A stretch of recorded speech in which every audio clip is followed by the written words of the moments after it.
Counseling Department here at the high school. Thank you very much for coming out tonight to join us for this evening. Tonight we're going to hear from Ms. Ann Fleming Brown from Union College. Ann is the Director of Admissions there. She has over 25 years there. You got to turn it on. Okay. She's been a teacher. She's been a college counselor. She did her undergraduate at Bryn Mawr. She did her graduate work at Middlebury. She's got kids she talks about, 2 of them, that made it through college and survived, and she swears they graduated. She's on the board of community colleges in upstate New York. So please join me in welcoming her, and here we go for this evening. Thank you. So, I'm guessing that you've probably talked about college before at some time. Yes? You talked about college? Excellent. Would you like to go to college in Colorado? Open to that possibility? Excellent. So we have 2 children, and their college searches were organized in the following way. By the letter B. I should have known. I went to Bryn Mawr College. If we had only looked at colleges with the letter B, we would have saved time and money. They both chose colleges with the letter B, not Bryn Mawr College. Although I'm sure my son would have enjoyed his trip there very much. When you're starting your college search, you're going to receive so much happy advice, so much of it dished out at social events and in the CVS. I hope that you will enjoy these things, and I hope that you will also protect yourself from lots of these things that go on all the time. So our son's name is Chris. His name is in fact Chris Brown. And he was named by his parents, and he is always called by everyone who knows him Chris Brown. He's never just called Chris. So Chris Brown, it's time for him to look at college, and he's starting, just like last week, during March Madness. Would you come up for just a moment? So you're at a college fair or college program. You see a particularly attractive person you'd like to meet over there. Only the admissions person is here. So talk to me. Are you looking at me? You're not looking at the attractive person over there? I mean, I don't know. Okay. So this is what happened to Chris Brown. Every team that played in March Madness became interesting to him. What is your favorite team? I don't have one, I guess. I don't believe you. Duke, help the Duke. You're saying, oh, it was sad, wasn't it? It was tragic. It was sad. Next year, do you think you'll go to the NBA? No. Okay, so here's what happens. You're watching basketball games. He has decided he's going to apply to beautiful small liberal arts colleges in New England. Does that sound agreeable? You should come visit Union College. Okay. So suddenly he hears Duke. And what does he say? Whoa. Should I apply to Duke, Mom? And what do I say? Of course. No. I say Duke is not a small liberal arts college in upstate New York. Let's go on. Texas Tech? I don't know. All right, anytime you hear the name of a college, you're going to follow it like a pretty person you're attracted to. Anytime someone mentions a school, let me just say it now, Union, Union, Union. You're going to follow that bouncing ball right across the room, are you? Okay, so will you try to hold your opinions firm? Mm-hmm. Will your parents? Yes. Oh, we'll wait and see on that. Sit right down. Thank you very much. Give them a round of applause.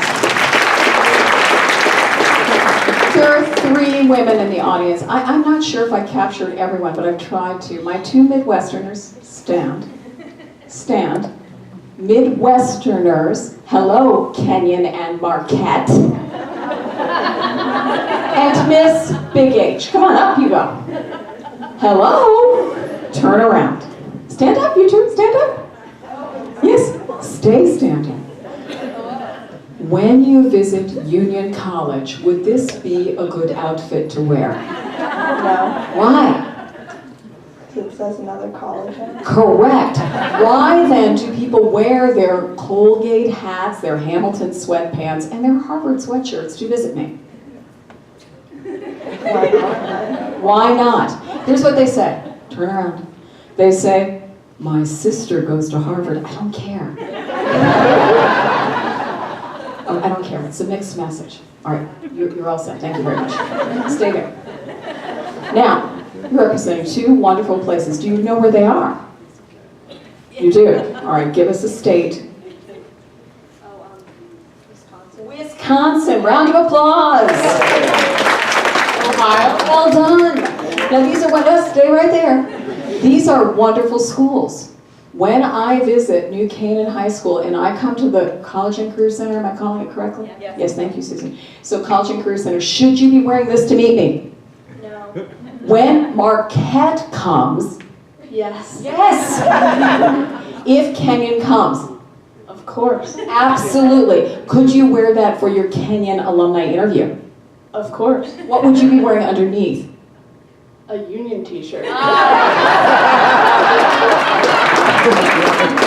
That is an excellent choice and available at a very good price. They wash nicely as well. All right, you're looking at colleges. You've heard the names of a lot of colleges. I'm going to tell you something, parents. Colleges are different. Number one, they have bunches of bizarre interdisciplinary classes you will not understand. Number two, the food is excellent. Excellent. I had terrible food when I was in college. Sorry, at Bryn Mawr College. It was horrible. So anyway, it is different. And sometime in your college search, you will say, I wish I could do it again. You will say it now. But this isn't yours. This is not your search. This is not your music time. This is not your teenage years. This is your child search. And so now you start. And you look at those schools your son or daughter may be interested in. Who can help you with this? Your counselor. Your school counselors. If you don't know it, you are sitting pretty. Your school counselors at New Canaan High School are incredibly knowledgeable about colleges. They go out and visit colleges. In fact, one of them has become a complete advocate for Grinnell because of a wonderful... What's so great about Grinnell College in Iowa? Because it's in Iowa. They visit colleges, they meet with college admissions representatives, they know me very well and many, many other college people in the country. They can call them and talk to them and learn about what's going on at those particular schools. They are a tremendous resource. They are like Amazon.com. If you like Union College, then you will also like these colleges. Please talk to them about what you're thinking about for colleges. There are tons of methods and ways to do college searches. You know lots of them. You got lots of online resources. You've got things that allow you to match your credentials with colleges to make it easier to find a list. And then there are all the things that your parents want. I came from a tragically college-invested family. My father spoke about college at breakfast, lunch, and dinner. Was that good? For him, it was great. He loved it. He loved talking about it all the time. He had a list of colleges that were appropriate, that had the right depth of intellectual rigor. He only liked certain places. Did he ever ask our opinions? Never. Never, ever, ever. But he liked to talk about it. So now you have to decide how much you want to talk about college. You can talk about college.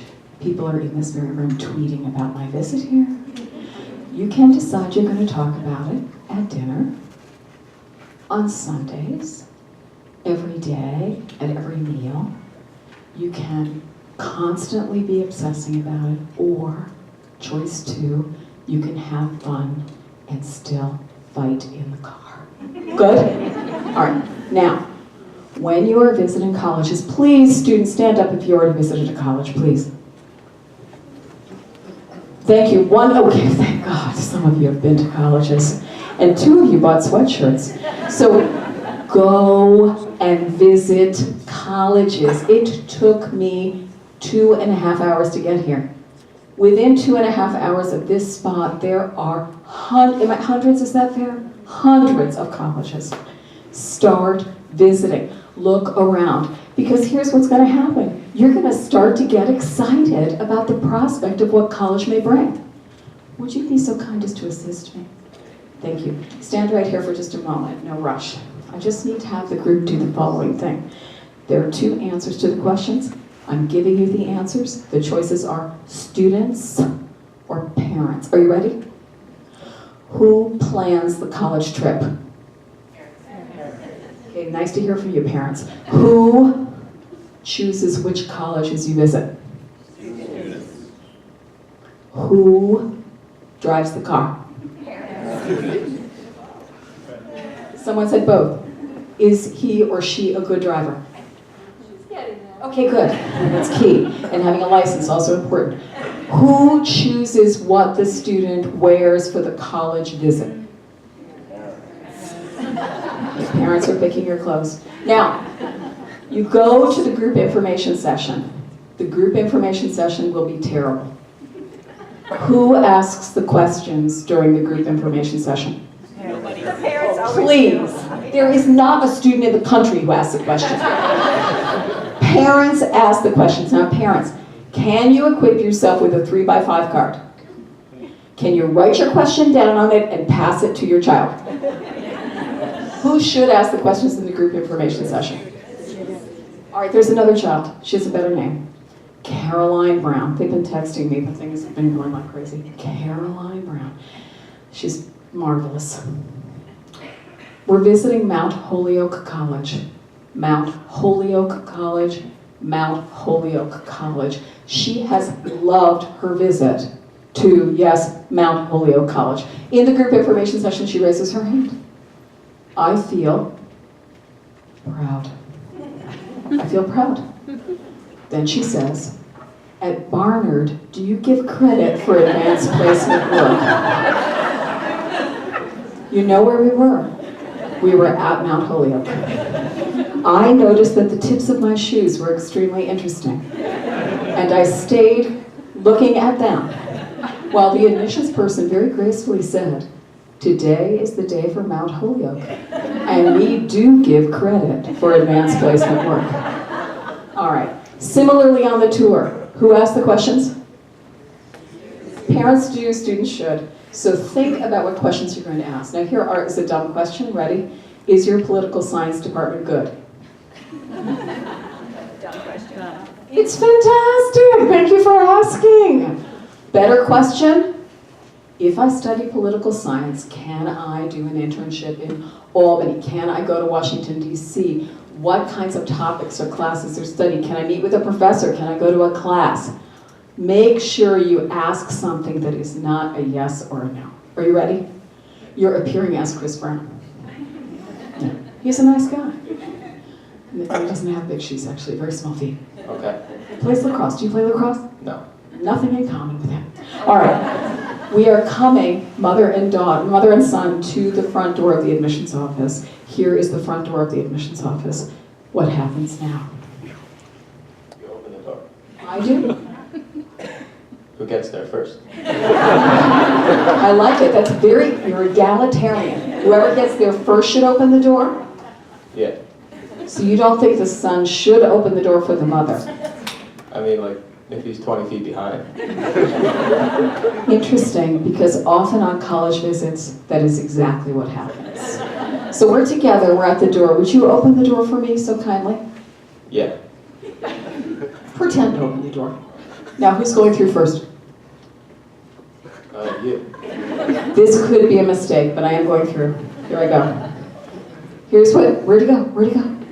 Here's what often happens in a college admissions office. Are you ready? We are here for an interview. What do you think? Pretty much. No, the mother is, we are here, is the mother going to interview? No. No, she's not. So here's what I would recommend you do, if you don't mind if I push you a little bit. Okay, so you're going to be pushed forward and I'm going to step back. Let's do that again. Push forward, step back. Now, what questions do you imagine they'll ask you when you're checking into the admissions office? Your name? That is correct. Do you know both your first and last name? Yes. Yeah. Now, there is a little problem with that zip code +4, I'm sure. No. You know it? He could go to college today. So you're going to come into the office and your mom is going to step back. And what is she, or mom or dad or grandma, whoever's your aunt, aunts are very good to bring. I am an aunt. So what do you want your parent to do while you're looking at the college? Nothing. Just twiddle thumbs?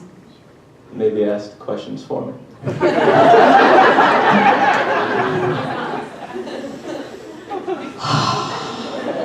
Are you New Canaan trained? Have you been here at school for some time? Yes. Can you speak for yourself? Yes. Good. Now, what would be good questions for a student to ask at a college, generally speaking? About the student to faculty ratio. Good. What else? About the use of TAs. Good. I like all these questions. About What do they do for fun at the college? Is that of any interest at all? yes. Okay, good. Good. All right, I think you did a great job. Thank you. So you're coming to visit a college. Please be sure to allow enough time. If the college is a success, your child will want to look around. Your child will want to purchase a sweatshirt, correct? Yeah. I think a t-shirt's okay though. I went kind of by standard. If I thought the college was okay, I said yes to a t-shirt. If I liked it, I said yes to a sweatshirt. Is that okay? Now, you're going to visit colleges. Your son or daughter is going to be very anxious. Caroline's story at the group information session is a common one. A very charming student from California wrote me a beautiful note this week. Mrs. Brown, thank you for taking the extra time to meet with me. I loved Bates. And then he wrote a next email that said, I'm sorry I mentioned Bates in the email to you. So just think about where you are and where you want to be and try to take that time. One thing I think you should think about is 2 colleges a day. People who try to visit 4 and 5 colleges a day are not happy people. That is not going to work. Now, Caroline in 7th grade had a bad day, and she came to the living room and she said to us, I hate you, I'm going to the University of Hawaii. Because it was as far away from us as she could imagine. But I wouldn't let her visit the University of Hawaii. This is not a free-for-all. I had to set what my parental parameters were. And here they were. They were a day's drive. I got to be able to get there. That was my view on the distance you could go to college. And how many colleges are in a day's drive? 500, they say. That's a lot of colleges. Maybe you would like to go to California, and maybe your family loves that idea. So then you should go out and visit schools in California. But talk about it before. Yes? Second piece to talk about before, and I was absolutely terrible at this part, is how do you pay for college? I talk about how to pay for college every day. And I used to talk about how to get into college. And now I don't. People send me a message every day. We never applied for financial aid, but won't you give me a break? And I have to say,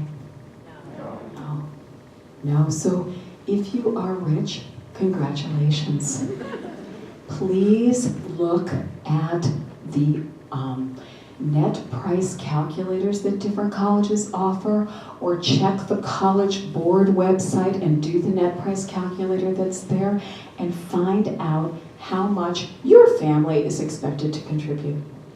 If your family is expected to contribute 0, colleges will provide need-based financial aid. And if you can contribute $25,000 a year and the college costs more than that, colleges will provide need-based financial aid. And when the parent visits the college, the parent should go to the financial aid office and talk to them and learn about everything that that college does for financial aid. Some colleges offer merit grants. Most colleges offer financial aid.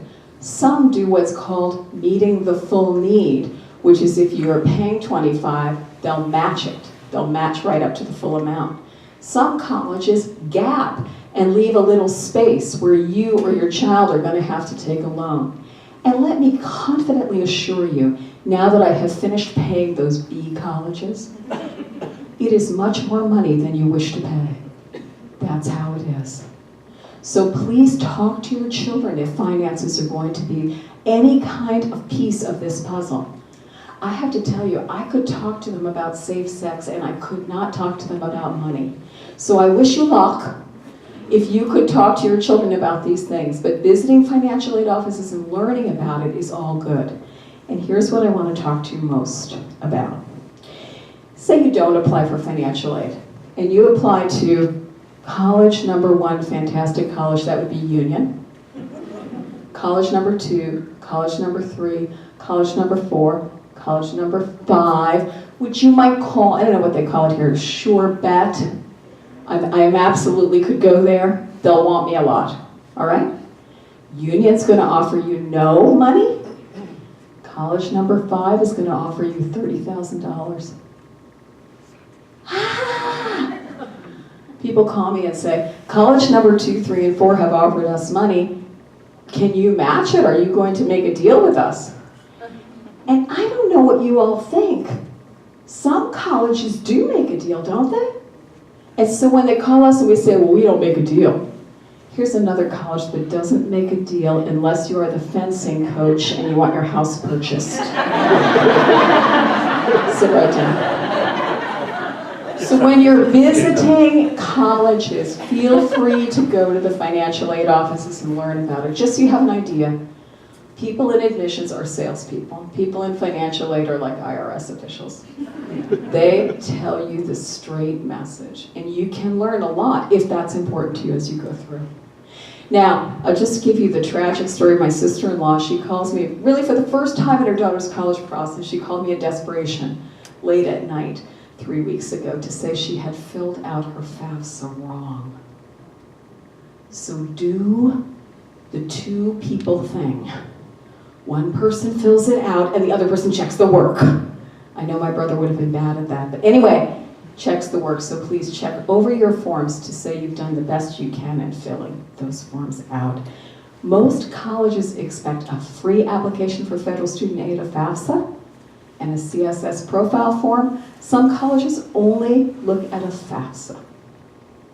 So always think about talking to financial aid about what it's all about and learning how it works. All good?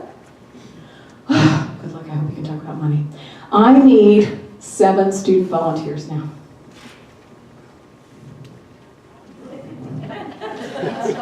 Are there 7 students in the, just again, you're brilliant, come. 1, 2, 3, 4.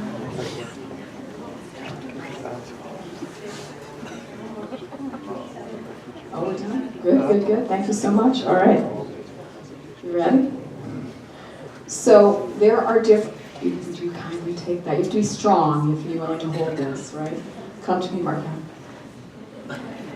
Come to me, Chris Brown substitute. So there are different ways of applying to college. The most popular way is still the common application, isn't it? And it certainly is expeditious for colleges and for high schools because it has a good connection, thank you, between the 2. So you use the common application form. I think you can apply to as many as 3,000 colleges. Should you apply to 3,000 colleges? Okay, just a hint, it's probably going to cost you about $50 to $60 for each application. How many colleges should you apply to? 10? That's what Chris Brown says. He says, Mom, everyone applies to 10 colleges. I say apply to 1, Union. Yes. How many do you think? 7. There's a range. I think it used to be firmly at 7. Do you think it's grown a little bit? And one reason that the college options have grown is almost every student is including some state university option. And so that's a little additional piece. Here in your state, you have Rockin' State University with some very impressive, although completely unsuccessful this year, basketball teams. And people are attracted by the cost-benefit analysis of great state universities. All right, so you fill out the first page of your application. We've already talked about whether or not you know your zip code +4. But on the first page, let me just say there's agony involved with filling out the application. So the first thing is your child says, "What is my name?" And you have to remind them of that and help them. Then the address. Then there's a whole conversation that goes on about where did you go to college and when did you graduate, and oh my gosh, you're so old. Okay, so that stuff has to go on. But there's also the student's email address. This is critical. You must have an email address that is clean and proper and that you check. Students, when is the last time you checked email? About a week ago. Today? Nice. During the college process, you might want to have one that says, AnnGoesToCollege@gmail.com. That would be a great email for college. The worst one that I ever heard, are you ready? I have to cover my face. This is so bad, and the woman wrote it down in front of me 3 separate times, so believe me, I did not mistake it. Oh, by the way, she was Lady Gaga's classmate at the Convent of the Sacred Heart. Are you ready? Pink dominatrix. Could that work in your favor in the college process? Maybe. I don't know. These things are a source of discussion, certainly. Now, you need to have an email address you use and you need to check it. Sometimes another member of the family takes this assignment over. Who would that be? Myself. Who does this belong to? He's wonderful. I was with some friends of mine in beautiful Niskuna, New York, and I said, well, we sent to the portal information about your son being in the Scholars Program. And the husband looks at the wife and says, "Did you check it?" Many times mom has control over that too, right? Yeah, yes, I think they do. So the email thing is so important. We're just sending out decisions at the end of March. I received an email in the first week of March. The email's from a Union graduate. That is nice. She says, "My nephew has applied to Union." And I say, "That is nice." And he's very interested in Union. So I quickly go ping, ping, ping on my computer. Up comes his application, which is about to be withdrawn because he never sent any document other than the application itself. And we have emailed him 20 times. So I write back to the aunt and I say, "I am so sorry to report that his application is not complete and we were withdrawing it the day after tomorrow, we're withdrawing it." She emails her sister emails back, I get another message, "Oh no, everything was sent." Then I get back to my office the next morning, the phone rings, it is Mom. Mom says, "This is a nightmare. We sent everything to Union College in Kentucky. I don't like them." So then they had to complete the application. But again, how many times had he been emailed? Every student, when they apply, gets a portal. A portal. If you apply to 27 colleges, you'll have 27 portals. That's not good. Go with the 7, the 9, 10, a 10. Okay.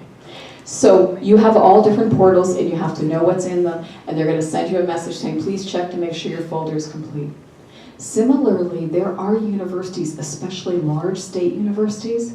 Let's say you apply right at the deadline and you didn't ever tell the guidance department the thing was due. What's going to happen? Your application will be rejected. You need to be sure you are on base with all of these communications. Now I'm just going to say my niece just got admitted to several colleges and we're very proud of her. She got admitted to Bryn Mawr College. And I get a message, she got a yes from Bryn Mawr College, and she's looking for her portal information for the other colleges. Because every college sends you a different password. Can you do it? Keep a record book. Here, step right out here for me. Come on. Read your board carefully. I can only say, come, all of you, come. Last week someone said transport. Ready? Transcript. One more time. Transcript. Beautiful. Interview. Interview.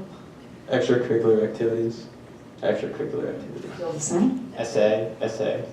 School counselor recommendation. School counselor recommendation. Standardized test scores. Standardized test scores. Teacher recommendations. Teacher recommendations. Okay, because while I'm with you, I miss Jeopardy. I'm going to sing the Jeopardy song, and you're going to get into order from what is most important in your application to what is least important in your application. And here I go.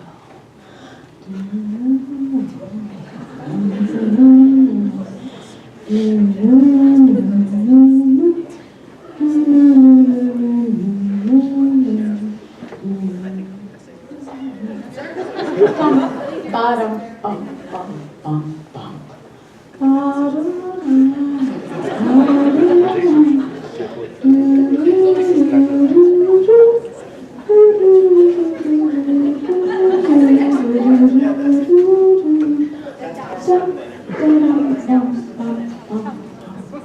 All right, feel good?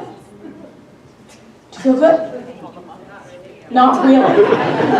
This game always reminds me, remember when they would just step back a little bit, some people in the back can't quite see you.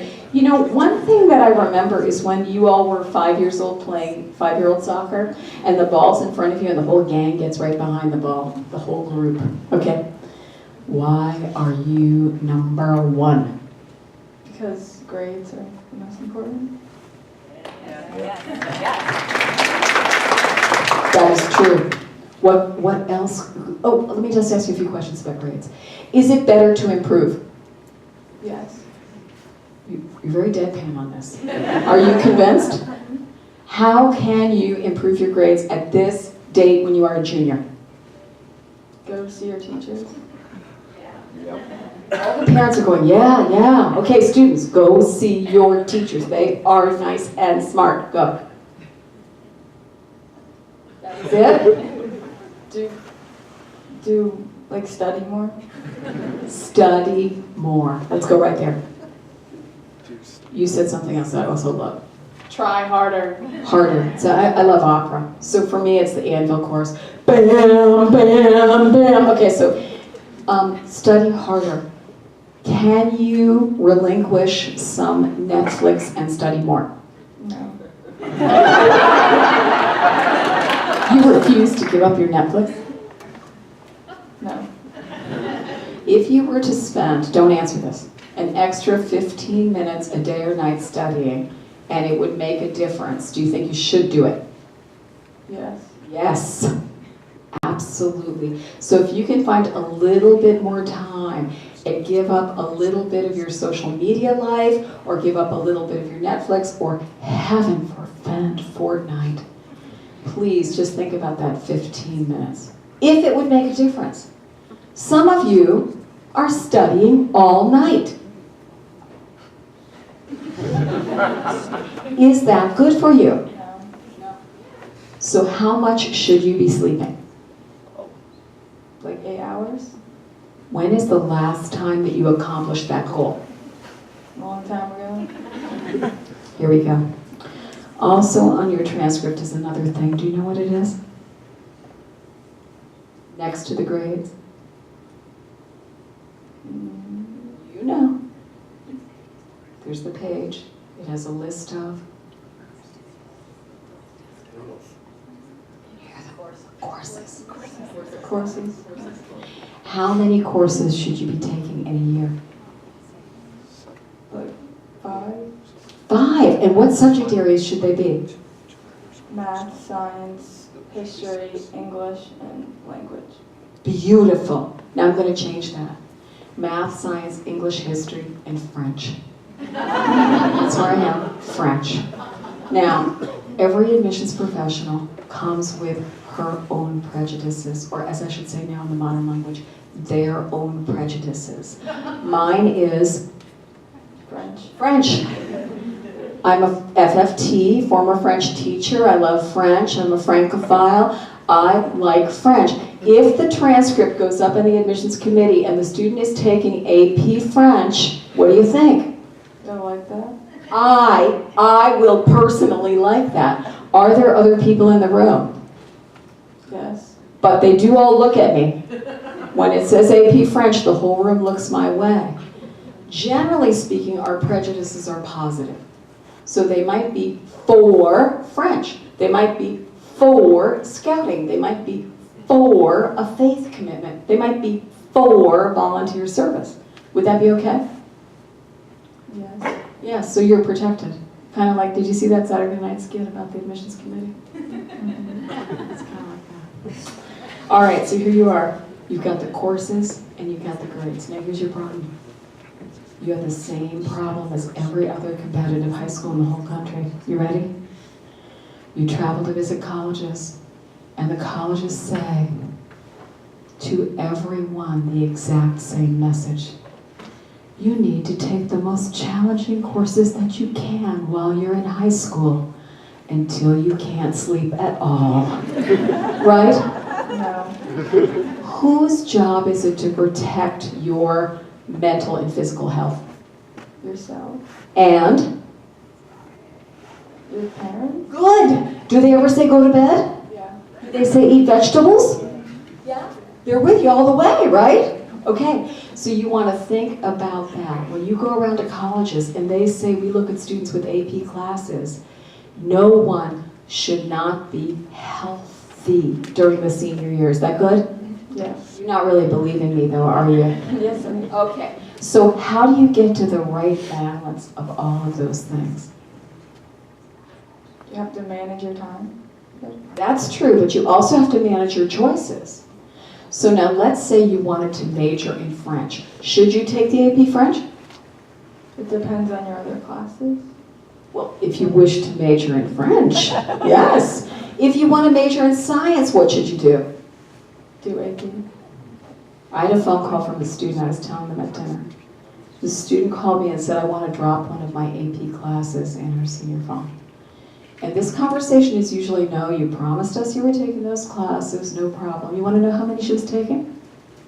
9 in her senior year.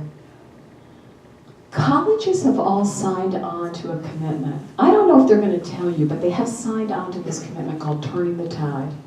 And they're supposed to tell you how they're going to view your program. So I'm going to tell you how Union College views a program.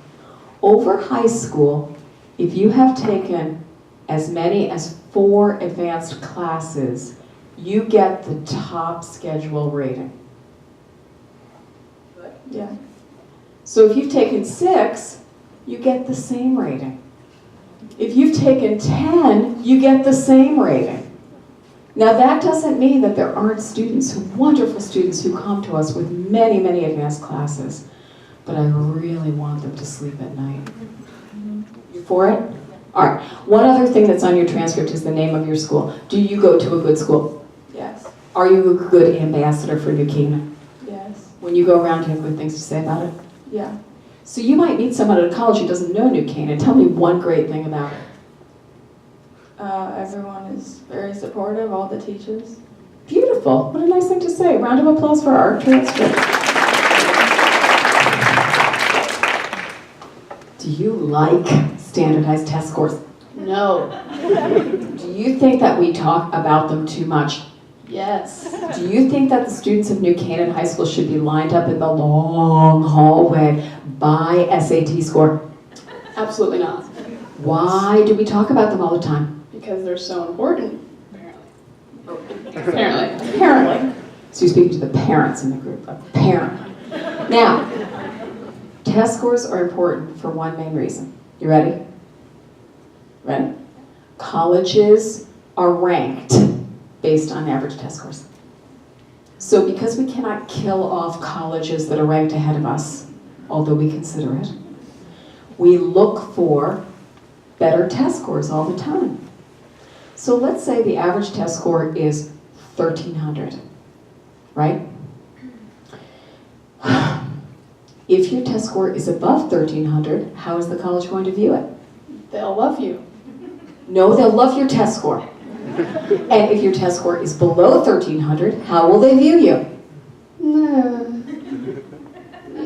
Might be harder. Correct. What if your test score is exactly on 1,300? I mean, it should be higher. It should be something? Yeah. Yeah. All right. Do we spend a lot of time preparing for standardized test scores? Yes. Did Chris Brown spend much time? Hopefully. Not really. Okay, next. When you prepare for your test scores, what are the important things to do? Study. Study what? Like a test book. SAT prep. Do some classes before. Take some tests. Right. Do you think some people commit to doing those and really follow through? Yes. Do you think some people are pretty much wasting their time in those rooms? Possibly. Possibly. So I do think you should be completely familiar with all of the instructions for any section of the test. You should know that cold, so you don't have to go and rehearse every instruction, right? Which part of the test, and I'm going to give you the choices, critical reading and writing or mathematics, is the easiest to improve in? Math. Why? You are correct. Because you can practice it. And on the SAT, you're going to have Algebra 1, Geometry, and Algebra 2. Should you practice those before you go in? Yes. Often students are not taking those courses anymore when they take the SAT, right? What is the best way to prepare for the critical reading and writing? Read a book. Just one? Multiple. Or a very long book? One very long book would be good too. The SAT reading book. No, not that. All right, so some other book. Have you ever read a book? Yes. Good, okay. So Caroline Brown comes down to show us her test scores. And we look at her test scores. And Michael and I say, look, she's not too hot, she's not too cold. She's our little Goldilocks. We love her. Chris Brown came down, he said, I don't know why my friend Suman got better test scores than I did. I said, well, you can do as well, Suman. And then he did. And then we had to suffer Chris Brown's test scores. He did better than he deserved, and he was happy to tell anyone who wanted to hear about it. Should you tell people your test scores? No. Why do people do it? Because they want to brag about it. That would be Chris Brown. Yep. Completely undeserved. Now, I think here's what you should say. My mother will not let me tell you.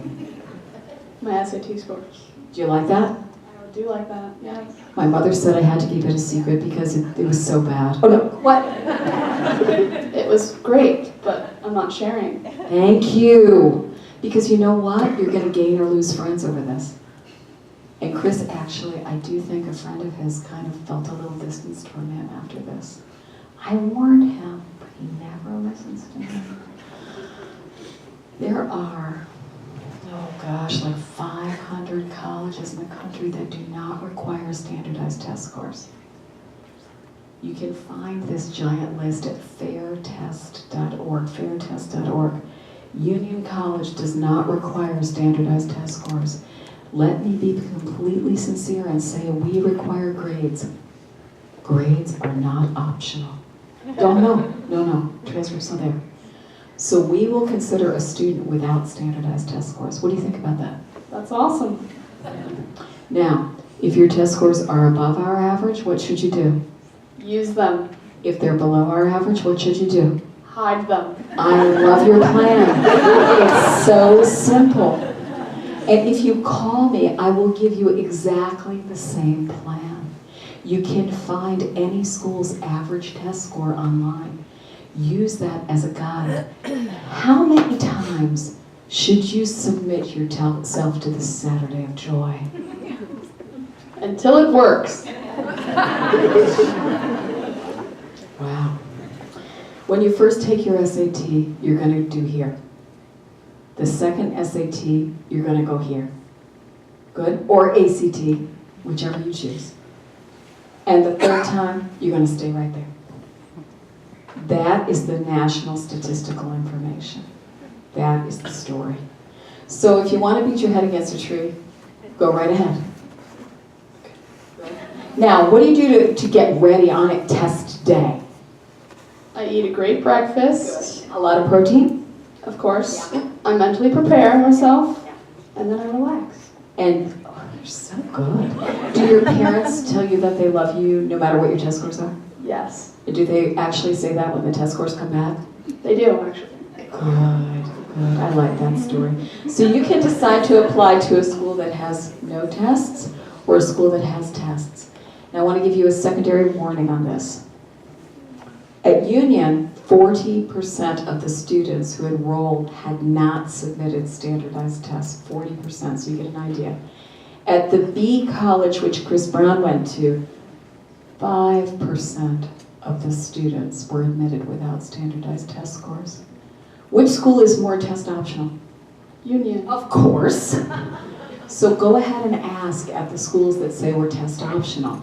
And if they say 40% of the students didn't submit testing, that's going to be great. That's going to mean they're really acting on that test optional. Good? All right, they did well. You guys, though, this one, down, down, down. I know, so important. Hello. Which is your counselor? Ms. Vernon, How lucky are you? very lucky. Yes, absolutely. So how do you stay in touch with her? I use email. Do you meet with her regularly? Not that regularly, I guess. Because there's been no trouble. Yeah. Okay, now is it time to tell her about your college search Yes. and to start to tell her about your hopes and dreams for the future? Yes. Why would you be telling her all these things? Because she's my counselor. Love that. Also, your counselor's going to write a beautiful, repeat, beautiful letter for you. Yes. So you're going to tell her about what you're doing inside and outside of school. Ready? Right now? No, but you're going to do it, right? I will. And we'll go meet with her and you'll tell her about what colleges you visited and what you liked. Mm-hmm. And will she make some recommendations? Yep. Will you listen to her when she says that college is a stretch? Yes. Will you believe her? Probably. Okay. And if she says, wow, that college is really in your sweet spot, just right, how will you feel? Good. And if she says you need more sure bet colleges, will you come visit Union? Yes. Thank you very much. So that's great. And how are you going to thank her for writing a beautiful letter for you? I would tell her in person how happy I am about it. I think that's very lovely, don't you? I do too. All right, down you go, down you go, down you go, down you go, down, down, down, down, down, down, down. Where did she come? Oh my gosh, everybody's been saying how great the teachers are, and then they got to the end. Okay. So I understand that New Canaan has awesome teachers. Yeah. They do. We do. We do. It's your place. Yeah. All right. What is your favorite subject area? Math and history. Beautiful. Will you ask a math teacher and a history teacher to write on your behalf? Maybe. You say maybe. Let's go through it. Will you ask a math teacher? Maybe. And are you concerned that the math teacher will only write equations on that page of the recommendation? No. Good. Why are you hesitant about a math teacher, generally speaking? I just don't know who to ask yet. Ah, this is a very good question. Who should you ask? Or let's start with when should you ask? Like now. Well, tomorrow could be okay, but I think the end of the year is all right too. Is that okay with all of you? Yes, heads are nodding. So the end of your junior year, right? Yeah. And that person will have had you probably for a year? Yeah, some too. And you will write that person a little note, or maybe some teachers ask for a little survey. Do they do that here? And you'll say, I loved your math class because, right? It was very fun. Right? And then you're going to give a couple of examples of why you thought it was so fun. And then you're going to say, here's what I loved that I learned in your class. And you're basically going to mildly flatter the teacher. Does this seem reasonable? Yes. Good. And now how about the second choice was history? And what would you say for history? What was your favorite thing? I loved history class a lot. Can you write me a recommendation? Yes. All right, let's do that. Step forward here. So I am your French teacher, and you have just really done poorly in French. It's been sad situation. So you come to me and you ask me for a recommendation.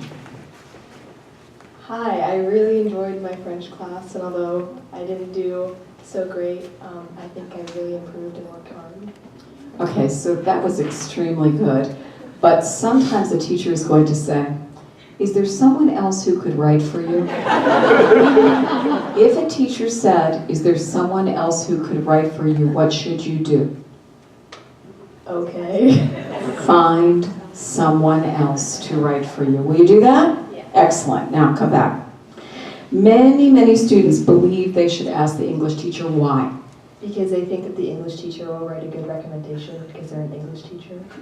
And do you think that French teachers can't write? No. Excellent. All teachers can write a good recommendation if you give them time, space, opportunity. Their recommendations, what I want from them, is about your experience in the classroom and how you learn.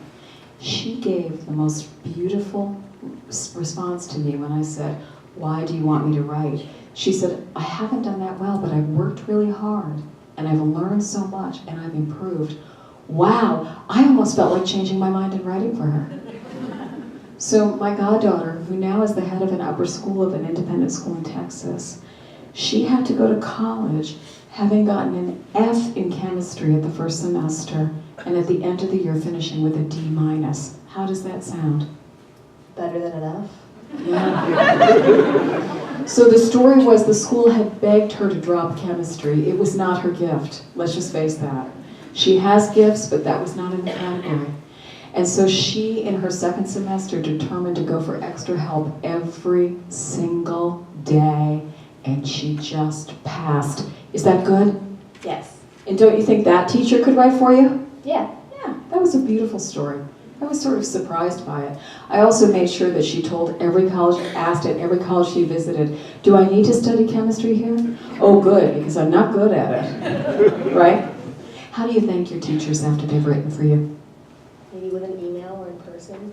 Beautiful. Nobody has mentioned a nice basket of fruit at the holidays, That's a good option too. right? Or, you know, in Niskayuna we believe in chocolate, but that's a separate story. Now, you just thanking them is good, but there's another thing I'd love to have you do. You're going to leave your junior teachers behind and go on to your senior teachers, right? But then a year from now you'll get into college.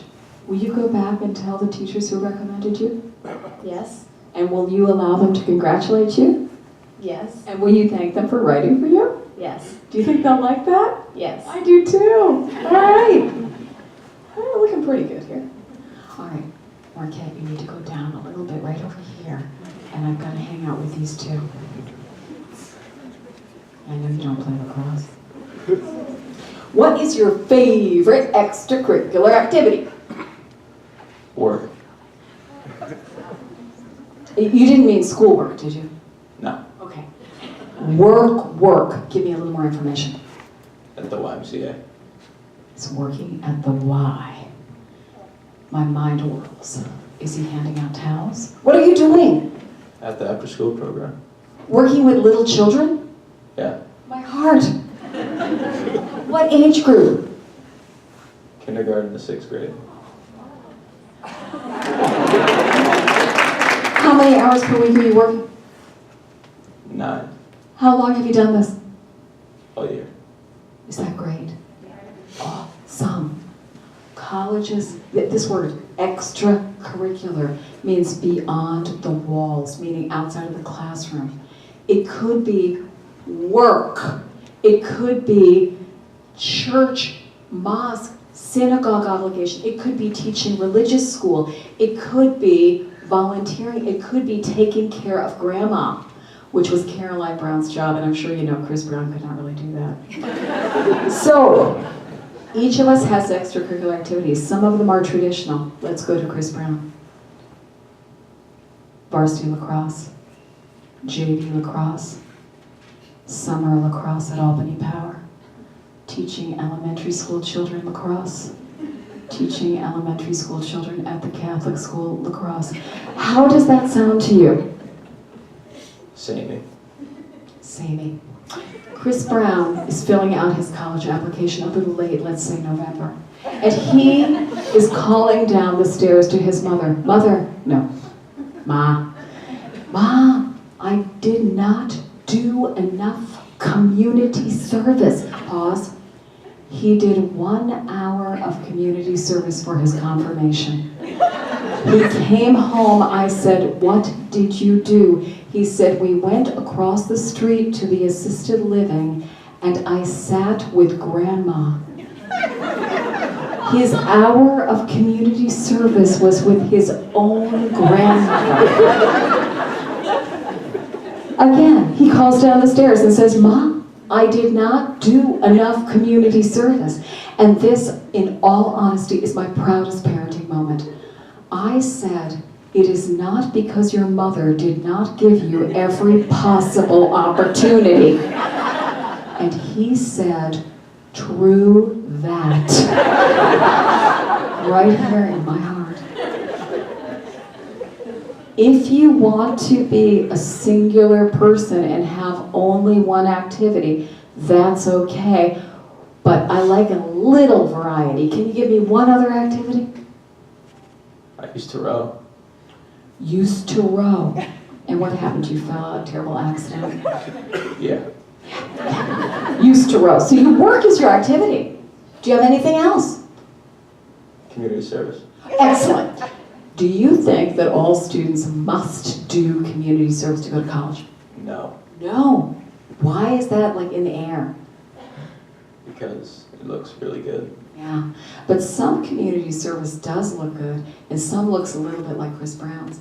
And I'm just going to tell you that we in admissions are not fools. So if you join 7 clubs in your senior year, that looks funny to us. If you join 2, it doesn't look so funny. So think about what you're doing and how you're using your own time, because all we're trying to answer is, are you making good use of your time? And his first example just made me so happy, right?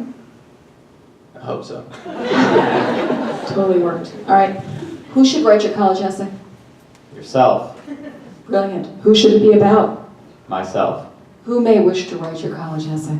My father. When you are writing your own college essay, how many drafts should you do of this essay? As many as you see fit. Is this kind of like the SAT, take it till you die? No, because it's about you, so you have to put yourself into it. Excellent. Now, many people feel that they must write a unique, personal, individualized college essay. What do you think? If you write about yourself, it will be unique. Absolutely. But what if it's even about a commonly held experience? Would that be okay? If it's about, if it defines you as a person, yeah, it's okay. I like this define you. How are you going to figure out what defines you for this purpose? How are you going to get there? Based on like what you experience in life and how that changes you as a person and like what you see, like how you grow from those experiences. Love all of that. One thing I'd say is your parents can help you by reminding you of your best qualities and the things that you really bring forward. So when you're concentrating on what you're going to write about, you can think, my parent suggests that I am this way or that way. Do you think that we helped Caroline or Chris Brown with their college essays? I believe so. Do you think that we asked to see them? Many times. Never in words, but there was the allowance. Caroline Brown wrote a beautiful, beautiful, beautiful essay. She decided to write about her favorite word, infamous. And for part of her essay, she was an imaginary cowgirl in the West. I don't remember all the details, but it included tons of concrete details that brought me right into the story. I'm going to say that one more time. Concrete details that brought me right into the story. She did use one word I didn't think was a good choice. She used a word to describe a cupboard where paper was kept in my office, and she called it a commode. Do you know what a commode is? Personally, I can't say I do, but after this, I'll look it up.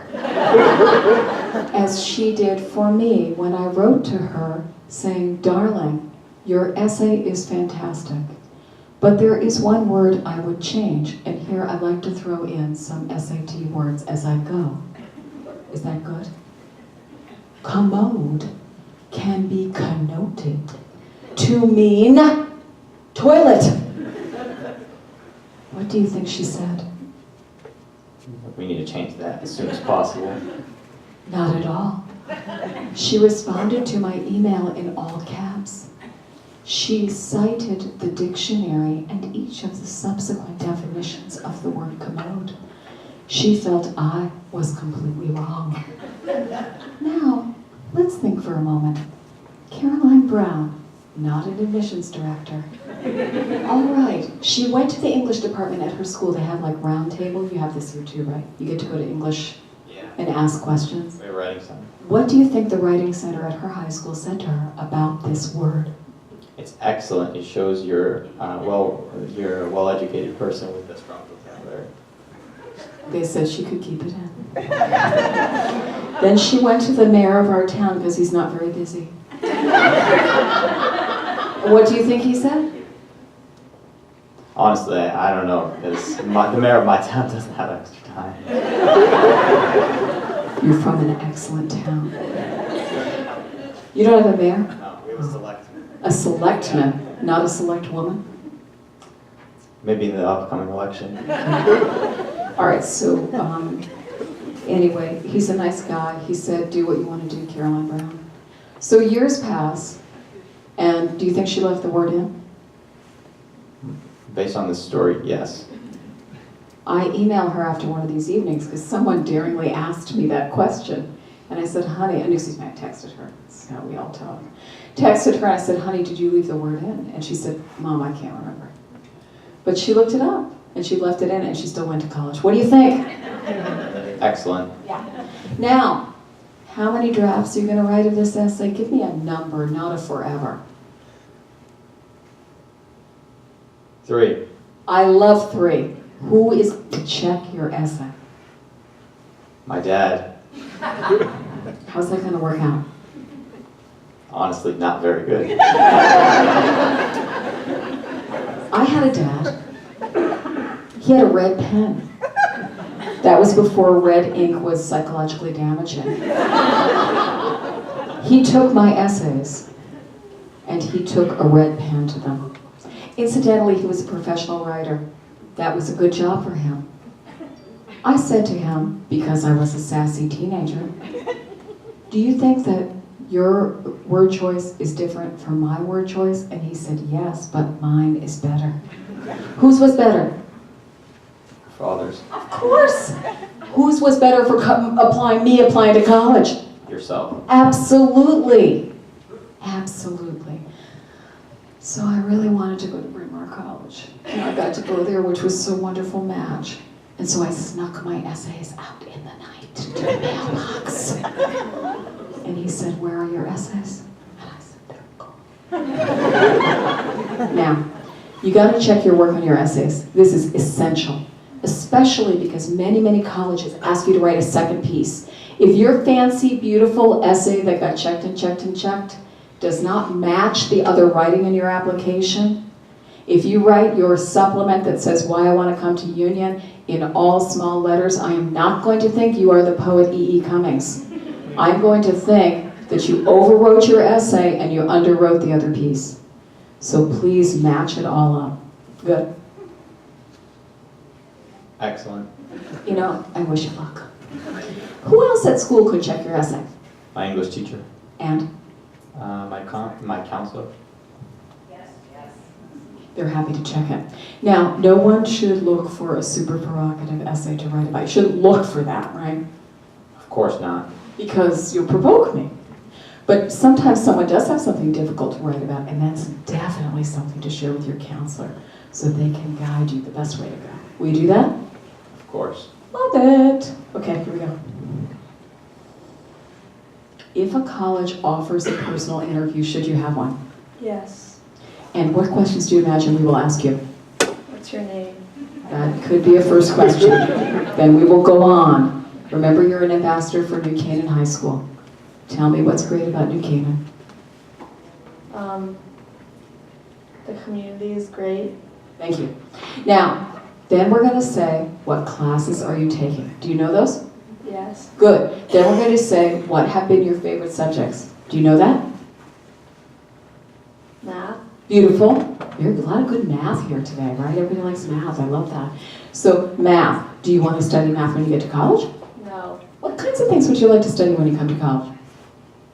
Like working with special needs kids. Beautiful. This heart, everybody's for all the heart today, aren't they? Now, this is the story. You will be asked 1,000 times by everyone from your grandmother to your dentist what you want to study when you go to college. Everybody's going to ask you, so keep it simple. Make something up. Stop with this, I don't know, I haven't made up my mind yet. Create. I'll help you. Data analytics is a going concern.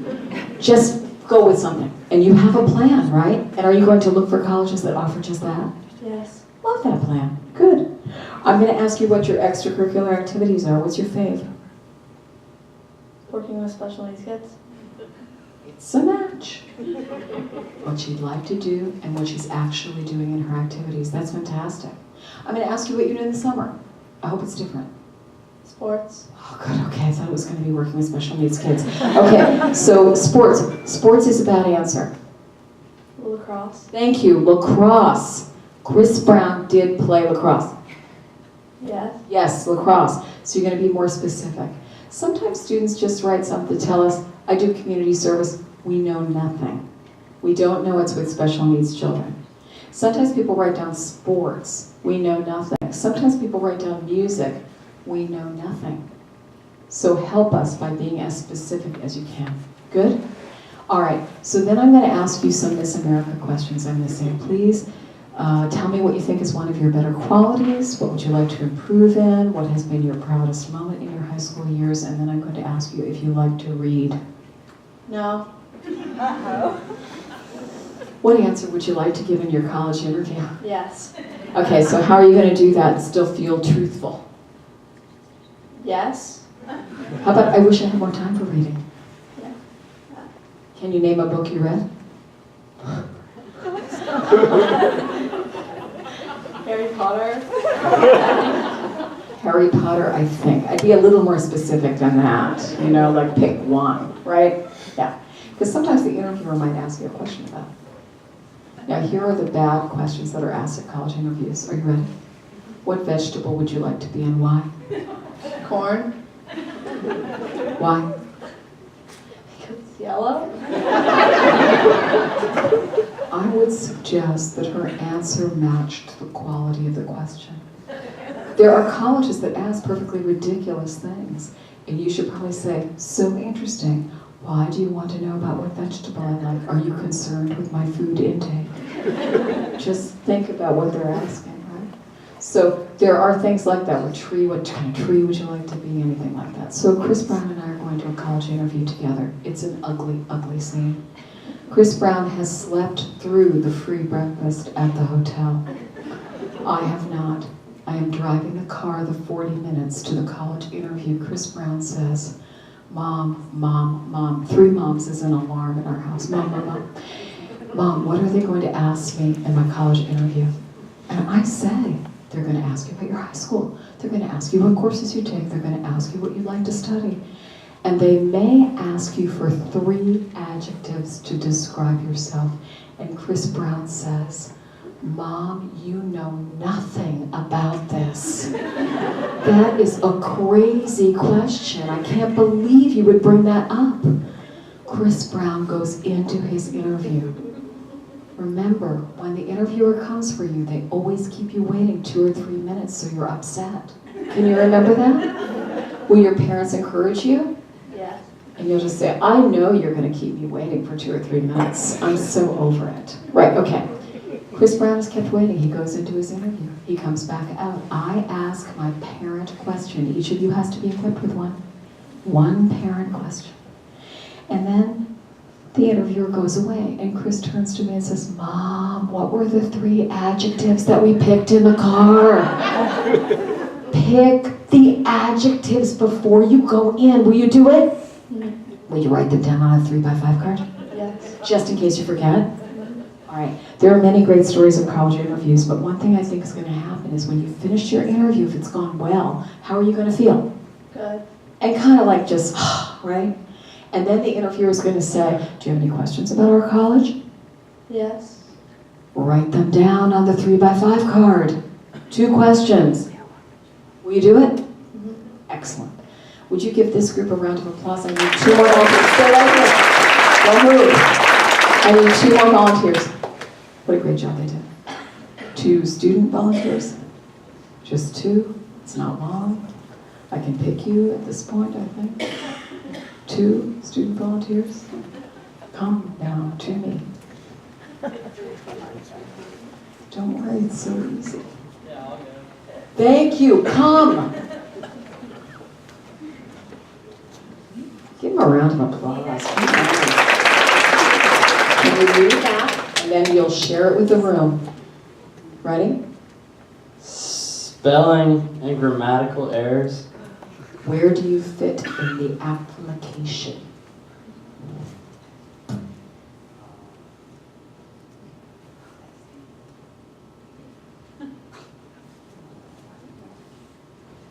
I feel like it's a pretty bad mistake to have spelling and grammatical errors. I feel like that's an easy fix. Yeah, we'll be talking about that. Go ahead and fit in there. An easy fix. Where do you think you're going to be most at risk? Maybe right there? Come on in. All right. So this is a risky spot. Now you say it's so easily avoidable. What do you do to avoid spelling and grammatical errors? Go over your essays, go over your writing. You mean go over? Check it. Check it. We're getting closer. How do you call this going over? Full rereading, adjusting, revising, Proofreading? proofreading. Sorry. That is exactly right. Revising, rereading, proofreading. I love them all. All right. Now, what if you're writing on the computer and you'd like to put it into the Common Application? What could you do? I don't know, put it through some sort of spell checking system. Spell check. Excellent. Or? Thank you. Grammar check. Grammarly, grammar check. Excellent. And then how do you get it into the Common Application? I'm just going to give you a hint. Like copy, paste. See, you saw my moves right away. Copy, paste right into the Common Application. Check any writing. Your extracurricular writing, your essay. Now, one of my colleagues has been in admissions for as long as I have, and she checked her eldest daughter's essay, and as she was checking it, she erased the whole thing. That was an admissions professional, so watch yourselves at all times. What should you have in case your parent erases your essay? Copy. Thank you. Do not let your parent touch anything about a copy, right? Yes. And also, we don't really know how to use Google Docs. It's a complete pretense. So be careful, right? Yes. Okay, remember that. We don't know that. So you've proofread and you've spell checked. And he's exactly right. We're going to throw him out. But first, we're going to tell you a story from Lehigh University of a spell checked essay.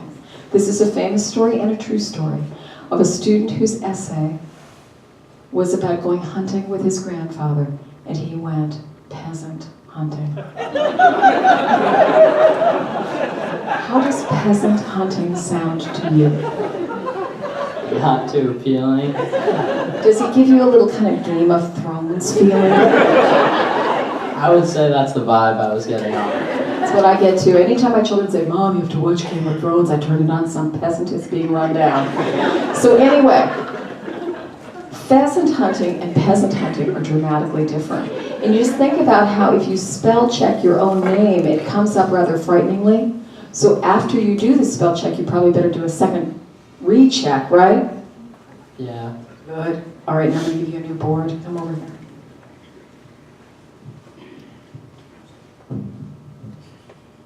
What's it say? Special talents? Do you have them?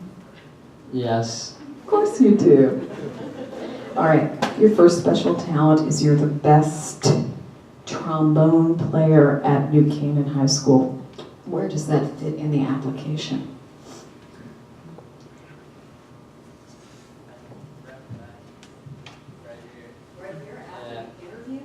No, not all schools offer interviews. Where are you going to go? You're a trombone player. How about right next to him? Absolutely. Good. All right, so trombone is a good activity, right? Yeah. It's a bit odd. Sure. I mean, Now, there are some musical students who are going to try out for conservatory. Then where would that be? it would be further down because it's less unique. Oh, yeah, this way. So if you are trying for being a professional trombonist, they're going to check how you play. Trombone? That's it. That's really all they're going to be interested in. So that's one thing that could happen. But if you're just a regular trombone player and you would like to come to Union College and play in the pep band for our national championship men's ice hockey team, which we won 5 years ago, that would be right here, right? All right. You're the best basketball player in the state of Connecticut. How does that fit in this application? By the way, you're actually the best. Your parents didn't buy pictures of you playing. Right. A little further up, he says. Why not? A little further up. Go ahead. I like the sideways walk. I'm going to do it too. Okay, stop here. Now, the NCAA. You may be familiar with that? NCAA, have you ever heard of that? I've heard of it. Excellent. They want two things from you. They want your test scores and your transcript. And there's really no options around that. We have to turn all of that in. We all have compliance officers, and they are now on the watch, even for water polo. Now, special talents. So if you are a great athlete, you still are going to want to have it going on. And one thing I saw, I don't know, did anybody, what's the TV show with Joe Scarborough and Mika Brzezinski in the morning? Thank you, Morning Joe. This morning on Morning Joe, somebody was showing at Harvard 85% of the recruited athletes were admitted. But the reason they are is all of this has been checked before they ever become recruited athletes. So by the time they're recruited athletes, really their applications have been read. So they're already vetted. All right, now both of your parents went to Union College. Where does that fit in this application? Like where Where in the importance? helps. It helps, but where? Probably up here. Come on down. Where do you want to be? It could be here, here, here, I don't care. Here? All right, good. So may I put my arm around you? Sure. You're in the family. We're going to give you 2 looks. Fair? Yeah. But you got to have it going on. You got to have it going on, right? Yes. Your parents just paid $500,000 to the fencing coach to get you into college. Where does that fit in the application? Union doesn't have fencing. Now, where are you going to go? Union. Good. And where are your parents going to go? Yeah. It's a new world. They're going to jail. All right, would you thank all of our volunteers so far?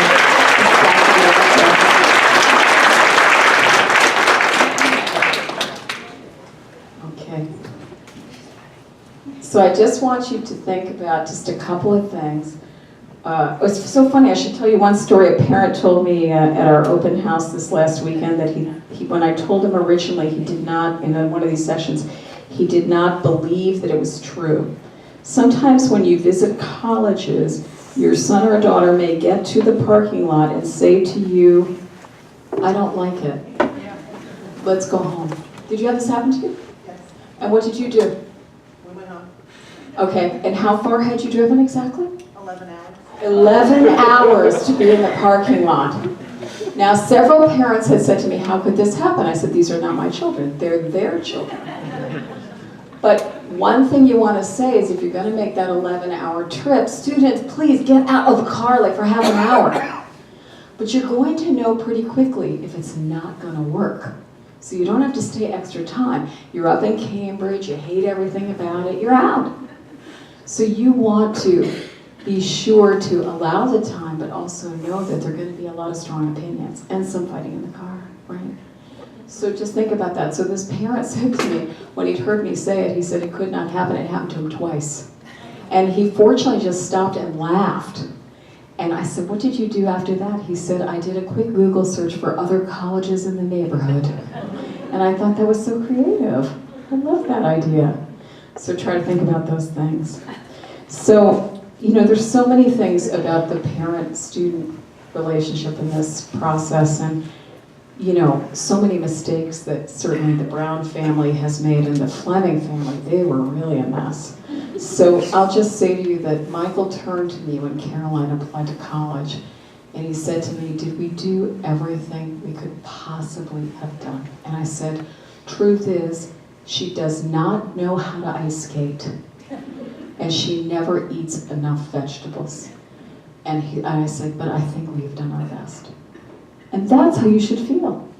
My father, the red pen man, he said, after 16, you can't touch them. They're on their own. So at each college, parents are going to ask questions, and parents are going to attempt to embarrass children. So please ask questions that are the general ones, like, is this campus safe? Everyone says yes to that, by the way.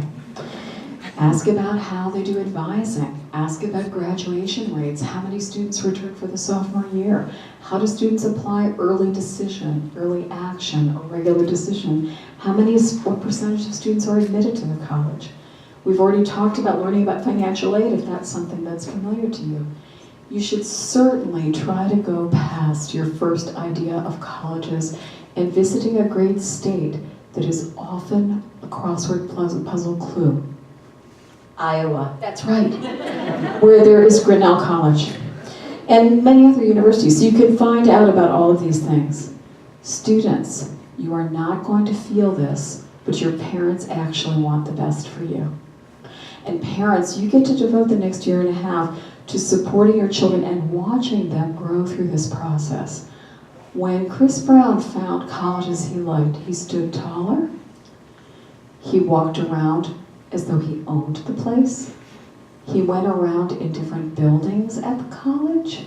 He wanted to explore, and he wanted to lose his mother. In the physics building, I caught up with him on the 3rd floor. A student came up to him, I'm standing appropriately 6 feet behind, and said, are you a prospective student? And I felt like saying to her, no, he's a regular student who brings his mother with him. And she said, I'd like to tell you about the wonderful experience I've had here studying physics. This was not a tour. This was a walk down a hallway. This was an occasional chance to really learn about the heart of that institution. And wow, oh wow, did that sell him. So go ahead and do those things if you can. So when our children were little, I read the book, How to Talk So Children Will Listen, Listen So Children Will Talk. It didn't work at all. But I remember 2 things I loved from this book, and one of them is to let your children hear you say something positive about them, overhear you say something positive about them. So important during this year. And also to be a storehouse of your child's special moments. Now I will tell you, I had a mother once who came in at the end of an interview that I had at Union, and she brought the scrapbook starting with 2nd grade. That is not necessary, but you can keep those good, positive memories going for your children in this stressful time. So years ago, we invited parents to write on behalf of students. Please don't do that now. Do that for your school counselor. Share your thoughts and insights with the school counselor so that they can integrate it into the letter. But this is a letter that Union received. Dear Union, please admit our son Robert to your college. He was born on Groundhog's Day in 1988, and we haven't been able to do a thing with him since. We have offered him every possible opportunity, but he has proven absolutely incorrigible. Please give him a chance to earn his college degree so that he can be independent, unlike his sister, who will be with us forever. Thank you for allowing him to study medicine so that he can pay for the therapy we will need to get over our sense of guilt. Thank you for your consideration. Any questions?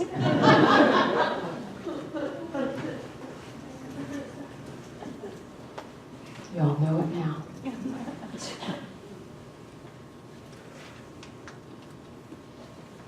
Oh, you must have somebody must have one question. Nothing. Oh, of course he was admitted. Thank you for asking. Of course he was admitted. Parents like that? All right, let's talk about a few things. There are no secret tricks. It's pretty straightforward. And now there's going to be a heavy, heavy lockdown on athletic recruitment and checking through various, areas that are problems. These counselors are stunning. Some of you will choose to use independent counselors, and some of them I know quite well. There's the lovely, my friend Doug Richardson, who went to Union here in New Canaan. But you have a chance to work with people you need to work with people who belong to professional associations and are aware of the rules around college admissions. They really need to be members of IECA or HECA and really belong to professional associations so that they follow different ethical plans. The other thing is, students, just like the parents, think about the parents trying to explain to their children that they bought their standardized test scores for them. Similarly, if you write the child's essay, that's how your son or daughter will feel about that, although my father certainly didn't care. So there are all of those things that come along with this process. Just like we buy a wedding service, we think we can do all those things. So just look for its developmental pieces and the appropriateness of it for your son or daughter. Good? Yes? So I've heard that a lot of the schools now have target regions that they go after. So if you're in the Northeast, rich is always the answer. It doesn't matter what you think. But the other answer is, if you're a, Caucasian male or female from the Northeast, is it harder to get into Northeast schools? Are there things, will the counselors know? Like, how do you find that stuff out? The counselors will know, your career center person will know, but here's the story. In the United States of America right now, in colleges, 57% of the students are women. Why? Girls are smarter. Now, 57% of the students are women, which means colleges are looking for men. It's just like Noah's Ark. It's ridiculous. They're looking for men. So men are getting a little bump in the college admissions applicant situation right now. Colleges always are seeking diversity, and that diversity is on many levels. Certainly they're looking for people from a variety of backgrounds, and that includes from all over the world. Union has 10% international students representing 40 different countries. We also want students from North Dakota, Idaho. Very, very hard to get a student from Montana. Now, if you can move to any of those places, there's still time. But if you're applying here in the Northeast, one, you can apply and think about colleges that not everyone else is looking at. And in my town, I think it probably is the same here. Does everybody wants to go to BC? Is that the kind of feeling? I don't know what that's about. They have a nice marching band. So everyone wants to go to BC. But there are so many other schools that are going to have lots of similar qualities that you can also go to and see. And some that are not on the tip of everybody's tongue here, but are great, great colleges. The other thing is actually look at geographic diversity. Going south, going to the Southwest, going to the West Coast, going to the Midwest. Where's Ohio? She's going to Ohio. So all of those schools are going to be very, very interested. And those are benefits. Now some colleges, and I think if you looked at the 10% admit rate as a bracket, there's no way you can predict what's going to happen in that applicant pool. So that doesn't mean you shouldn't apply to a school that admits less than 10% of the applicants. It just means you have to be realistic about that. It's a less good chance. So our daughter applied early decision to a college, and she said to me she wanted to study languages. She sent in 5 teacher recommendations, which is a giant no-no. French, German, Latin, and Russian. Really? Ridiculous. 5 teacher recommendations on the same subject area. So she said to me, if I don't get into my B college, I think I'd like to apply to Middlebury. And I said, white woman, Northeast wants to study languages? No, will not happen. No matter how good she is. Because she's going right to what they get lots of. So if you look at a school and the school wants scientists, and so many schools do, a school wants students who will study less taught languages. So when our daughter applied, she applied to study French and German, and I asked her to put it in the other order. Because lots of, across the country, German departments don't have enough students. She said, but that's not even alphabetical, Mom. So similarly, where is the person who was holding the essay board? Would you be willing to study philosophy? You seem to me like a philosopher. No, not right. Because you don't think being a professional philosopher is a career? It's not. You're right. So if you could say convincingly, I'd like to study philosophy, colleges are going to be very interested. Similarly, chemistry or physics. Similarly, classics. But if you never took Latin, you ain't going to sell me on classics. So those are areas that colleges are looking for. Sometimes you're not going to find out what their secret message is, that they're looking for more students from Iowa. But you're going to often hear, we're looking for more students to do hard sciences, meaning chemistry, physics, astronomy. Thank you for asking. That was a good question.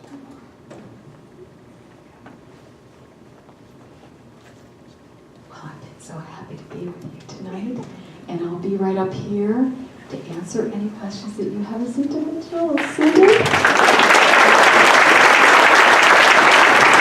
Thanks everyone for coming.